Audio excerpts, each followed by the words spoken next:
नमस्कार, प्रिया किचनमध्ये तुमचे अगदी मनापासून स्वागत आहे। आज आपण बघणार आहोत आलू पराठे।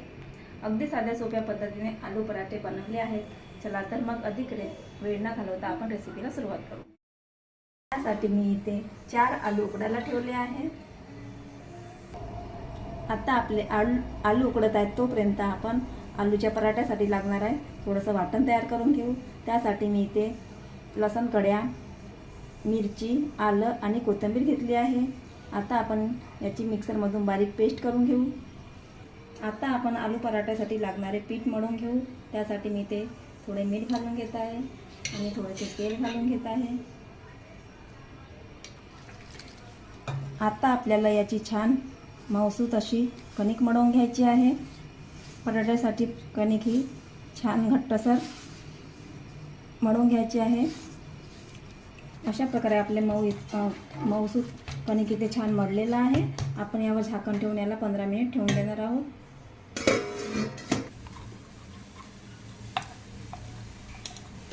अशा प्रकारे आपल्याला आलू छान मॅश करून घ्यायचे आहेत। आता आपले आलू सुद्धा छान मॅश झालेले आहेत आणि आपल्या पेस्ट सुद्धा तयार झालेला आहेत। आपण आता चटणी बनवण्यास सुरुवात करू। त्यासाठी मी कढईमध्ये 2 चम्मच तेल घालून घेणार आहे। आता तेल छान गरम झाले आहे। आपण यामध्ये मोहरी घालून घेऊ। मोहरी छान तडतडली की आपल्याला यामध्ये थोडासा हिंग घालून घ्यायचा आहे, थोडीशी हळद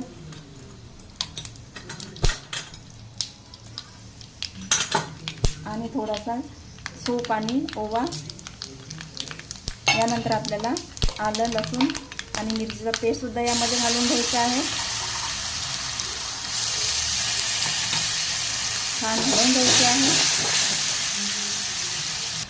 आता आपण यामध्ये थोडे मीठ घालून घेऊ आणि छान हलवून घेऊ। आता आपलं सर्व साहित्य इथे छान शिजलेलं आहे। आता आपण यामध्ये आलू घालून घेऊ। आलू घालून आपल्याला छान हलवून घ्यायचं आहे। अशा प्रकारे आपल्याला छान इथे आलूची चटणी फिरवून घ्यायची आहे। सगळीकडे मसाला लागेल अशा प्रकारे छान फिरवून घेऊ।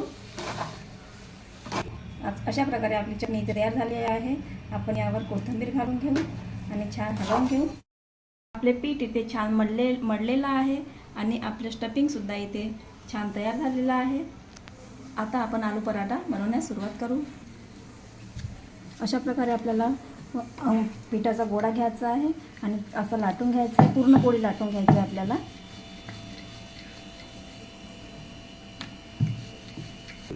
आता आपली पोळी पूर्ण लाटून झालेली आहे।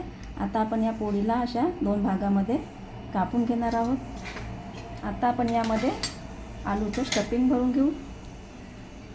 अशा प्रकारे आपल्याला आलूचं स्टफिंग भरून घ्यायचं आहे।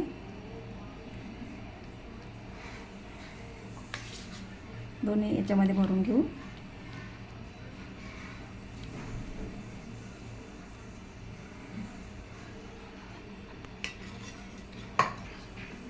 अशा प्रकारे आपल्याला छान स्टफिंग एका साईडला भरून घ्यायचं आहे पूर्ण।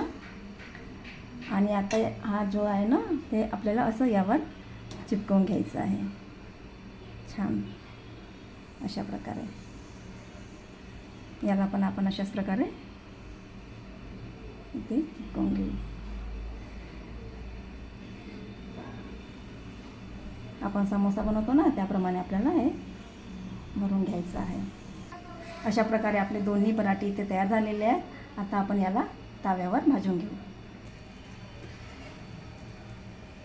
अशा प्रकारे आपल्याला यावर तव्यावर टाकून घ्यायचे आहे। यावर आपण थोडेसे तेल पण घालून घेऊ। तुम्ही तूप पण घालू शकता, तेल तूप काही पण चालते। आता आपले पराठे एका साईडने पकलेले आहेत। आपण दुसऱ्या साईडने याला पलटून घेऊ। अशा प्रकारे आपल्याला पराठे छान पलटून घ्यायचे आहे। आता आपण दुसऱ्या साईडने सुद्धा थोडं तेल घालून घेऊ पराठ्यावर। अशा प्रकारे आपले पराठे इथे छान पकलेले आहेत। आपण एका प्लेटमध्ये काढून घेऊ आणि सर्व पराठे अशाच प्रकारे तयार करून घेऊ। तुम्ही गोल पण पराठे बनवू शकता, पण आपण पहिल्यांदा बनवलेले पराठे खूप बनवायला सोपे असतात। त्याच्यापेक्षा त्याची बनवण्याची पद्धतसुद्धा खूप सोपी आहे, त्यामुळे ते पराठे खूप बनवता सोपी जाते बनवायला.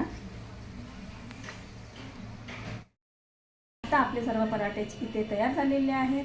अशा पद्धतीने एकदा नक्की ट्राय करून बघा. व्हिडिओ आवडल्यास लाईक करा, शेअर करा. पुन्हा भेटू अशाच नवीन व्हिडिओमध्ये. व्हिडिओ बघितल्याबद्दल धन्यवाद.